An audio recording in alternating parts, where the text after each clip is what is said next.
afternoon, ma'am. This is my portfolio. This is the front page of my portfolio. This is a table of contents. This is a pre-page and acknowledgement. And this is a first semester of my portfolio. And ini ang presentation of work ko sa DRR because I choose this artifact because I learned a lot from it. I like the hazards in house and our environment we drew on last October 2023. And the learning goals reflected. I had a hard of time and hard activity and thinking outwards to put in the hazard I made inside in the house. At hindi na sa akin bago ang paggawa ng ganitong mga artifacts gaya ng sa pagdrawing kasi elementary pa lang ay nagdodrawing ako. At hindi na ako masyado dito nahirapan. And a reflection of the artifact, what I learned here from what I did with the artifact is about the possible hazard that could be outside or inside our house. I did how much difficulty in drawing because it took me a long time to do it. And this is my second artifact in English academic professional purposes. Yep. Ito ang napili kong artifacts kasi dito ay mas na-apply ko ang pagiging artistic ko. Gaya nito. Copy paste nilagay ko sa mukha ni Stephen Curry at like the sad face on Ferdinand Marcos Sr.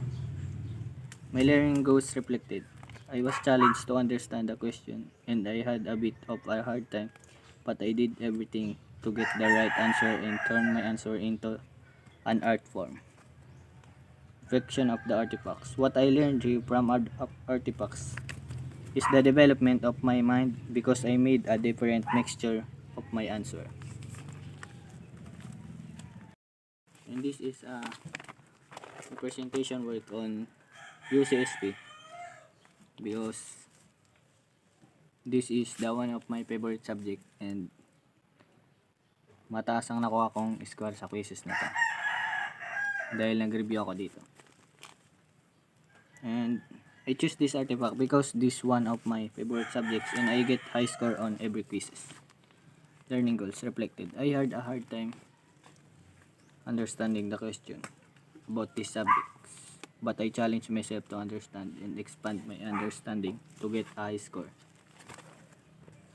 And reflection of the artifacts. What I learned from what did with our artifacts is expanded. This is my presentation work of this subject, creative writing. And I choose these artifacts because here I learned a lot like how to make a poems and novels. Madami akong natutunan dito guys sa paggawa ng mga poems, novels, and mga fables na pinapagawa sa amin ni Ma'am Jessa. And my challenges is hindi ako masyado nagsusulat ng mga tula, mga spoken, at nahirapan ako sa paggawa nito kaya ng on the spot making. And reflection of the artifacts. What I learned from making artifacts is writing novels that helped me to expand my imagination when I was making a comics. This is a presentation work of ABM and I choose this artifact because here I learned how to calculate money and the trial balance and the balance sheet account. And natutunan ko dito sa paggawa ng mga debit or credit or other relatives na naroon sa subject na ABM. And may challenges is sa pagkwenta. Isang mali mo lang na kwenta sa ginagawa mong trial balance ay uulit ka na. At madami ako natutunan gaya ng sa pagtrabaho sa bangko. Mga bank error, bank credit, DOT, and outstanding check na kakailanganin natin soon pag nagtrabaho tayo sa bangko. And reflection of the artifacts. Ang natutunan ko dito ay ang huwag madaliin ang gagawin at computerin ng maayos upang hindi mamali ang ginagawa natin. This is a presentation of selected work and practical research. And ito yung pinakamahirap na subject nitong dinaanan ko nitong senior high school journey. Dahil sa paghanap pa lang ng title ay mabusisi na ito. Dapat sa title pa lang ay gawin yung maiksi at maiinggan nyo ang mga panels na basahin ang ginawa nyong research. And my challenges is ang paghanap ng RRL. Like mahirap siya hanapin, lalong lalo na kung mga bagong year like 2018 to pataas. Dahil kadalasan sa hinahanap namin, ginagawa naming research ay nasa 2013 pababa. Kaya may challenges is sa paghanap ng RRL. And section of these artifacts is, ang natutunan ko dito ay ang pakikiisa at teamwork sa bawat kagrupo upang mas mapadali ang paggawa nito, dahil hindi talaga ito kaya lalo na pag may mga misunderstanding sa grupo. Section of these artifacts is, ang natutunan ko dito ay ang pakikiisa at teamwork sa bawat kagrupo upang mas mapadali ang paggawa nito, dahil hindi talaga ito kaya lalo na pag may mga misunderstanding sa grupo. This is a presentation of selected word in PE, and ito yung napili kong artifacts kasi isa ito sa pinakamasayang nangyari sa akin itong senior high school journey at pinakamasayang performance test na nagawa ko. And I challenge is hindi ako masyado nakakasabay at hindi ako marunong sumayaw. Na-challenge ako dito, lalong lalo na sa mga mahirap na stand. Natutunan ko dito sa artifacts nito ay ang pagsayaw, kahit hindi ako masyado marunong. And I try my best para sa magandang performance at makuha ko ang mataas na grado. I choose this artifacts in empowerment technology because dito ay may mga natutunan akong mga formulas na ginagamit gaya ng sa pagkwenta ng grades, mga taxpayers na ginagawa ng mga professional like teacher. And may challenges of this is nahirapan akong sunodin ang proseso kung paano makuha ang mga tamang formula upang makuha ang tamang answer. And reflection of the artifacts, ang natutunan ko dito ay ang sunodin ang tamang proseso at tignang mabuti ang mga formula sa pag-compute upang tama ang iyong magawa. And yun, ito na yung last na ginawa kong artifacts nitong person. And papunta naman tayo sa second semester. And this is a difficult and mahirap din na pinagdaanan ko ngayong senior high school journey. Kaya umpisa na natin. Presentation of selected work in the second semester on FPL Filipino. I choose these artifacts because ang dami akong natutunan dito na sa mga government platforms at mga pagpupulong na ginagawa. May challenges on this portfolio is halos the same ang mga questions pero iba ang answer. Kaya ang nakuha kong score dito ay hindi masyado kataasan. Reflection of these artifacts is dapat basahin mo talaga ng maigi dahil halos lahat ay parehas ng question but iba ang meaning at iba ang answer na nandito. The presentation of selected work in work immersion.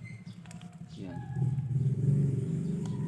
I choose these artifacts because dito sa work immersion na to ay madami akong natutunan dito. Gaya ng sa mga pagtrabaho and mga rules and regulation na kailangan mong sundin lalong lalo na in the future pag ikaw ay nagtatrabaho na. And I challenge myself in understanding and the policies in the company when I am working in the futures. Natutunan ko dito sa artifacts na to ay habang maaga pa ay sanayin ko na ang aking sarili sa pagising ng maaga upang hindi na ako mahirapan in the future pag ako'y nagtatrabaho na. Yun, I choose these artifacts in entrepreneur because dito ay natutunan namin ang mga kung gagawa kami ng business at mga business strategy like sa pagluluto. Learning goals ay may challenge myself sa pagluto at pag-handle ng business kung ito ba ay magiging patok at tatangkilikin ng nakakarami. The reflection of the artifacts is ang natutunan ko dito ay kung mga process sa pagbi-business. Like kung gagawa na ako ng business in the future ay hindi na ako mahihirapan at may mga konting kaalaman na akong nasagap.